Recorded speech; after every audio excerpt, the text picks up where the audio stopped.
Bonsoir à tous. Alors je vous présenterai de temps en temps des recettes qui sont donc issues du livre La cuisine des sorciers. 100 recettes ensorcelantes inspirées d'Halloween, de Merlin, des druides et de tous les magiciens de nos sagas préférées. C'est un grand livre qui est aux éditions Solar. Ce livre est de Aurélia Beaupommier. Vous retrouverez en barre d'infos toutes les informations donc concernant ce livre. Ce livre est né au détour d'une conversation entre amis. L'un d'entre nous, en croquant dans un petit gâteau, fit remarquer qu'il était digne de ceux de Mary Poppins. Un autre déclara que Gandalf préférait en savourer un petit remontant, et un troisième releva que la sorcière blanche de Narnia excellait dans la confection de loukoum ensorcelant. Cet échange piqua ma curiosité et l'idée commença à me trotter dans la tête. Lorsque les sorciers ne sont pas occupés à lancer des sorts, à sauver le monde ou à fomenter de sombres machinations, qu'aiment-ils manger?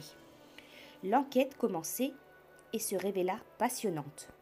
Ne reculant devant aucune pile de grimoires, plus ou moins poussiéreux, parcourant de kilomètres de rayonnage et visionnant quantité d'heures de films et de séries, nombre de djinns, magiciens, fées et sorciers de tout poil et plumes m'ont laissé approcher leur petite douceur de grands festins et m'ont confié leurs secrets de leur grimoire.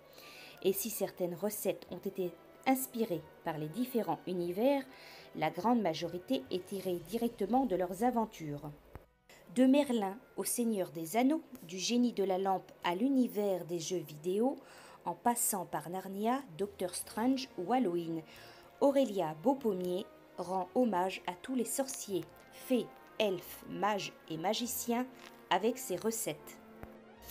Dans ce livre, dans ce grand livre, on retrouve donc des recettes issues de Harry Potter, de Donjons et Dragons, de Halloween, du Magicien d'Oz, de Mary Poppins, de la Reine des Neiges, du Roi Lion, du monde de Narnia et encore plusieurs autres mondes. Aujourd'hui, je vous propose une recette issue donc de Ma sorcière bien-aimée.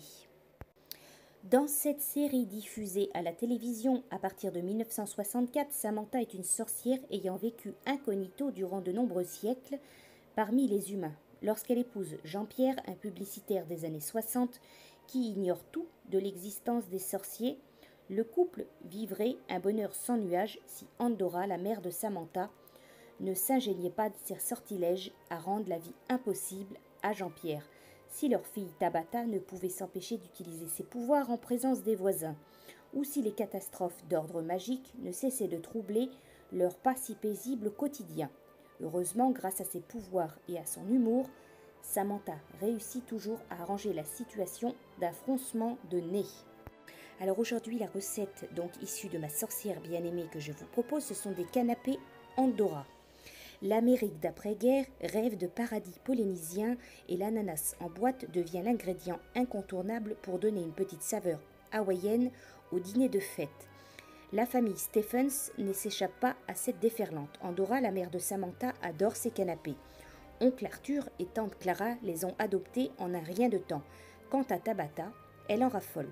Retenez bien cette recette, elle régale toutes les générations de sorciers. Alors pour cette recette, il vous faut pour 6 personnes 6 tranches de pain complet, 3 tranches de jambon fumé, 6 fines tranches d'emmental, une boîte d'ananas au naturel ou au sirop, une boîte de cerises confites. Préparation de 5 minutes, une cuisson de 2 minutes. Si vous êtes entouré de sorciers, nul besoin d'utiliser vos mains. Remuez le bout de votre nez et le tour est joué.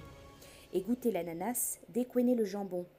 Déposez ensuite et dans cet ordre les ingrédients sur le pain, fromage, jambon, ananas. Puis coupez chaque tranche en 4 et passez-les quelques instants sous le grille du four. Juste le temps que le fromage fonde et que l'ananas caramélise. Déposez une cerise confite au sommet de chaque canapé et servez. Voilà donc pour cette recette du jour, donc issue de Ma sorcière bien-aimée. Je vous présenterai donc de temps en temps d'autres recettes, d'autres mondes, d'autres univers, donc de ce livre, La cuisine des sorciers. Je vous souhaite une belle soirée et je vous dis à bientôt.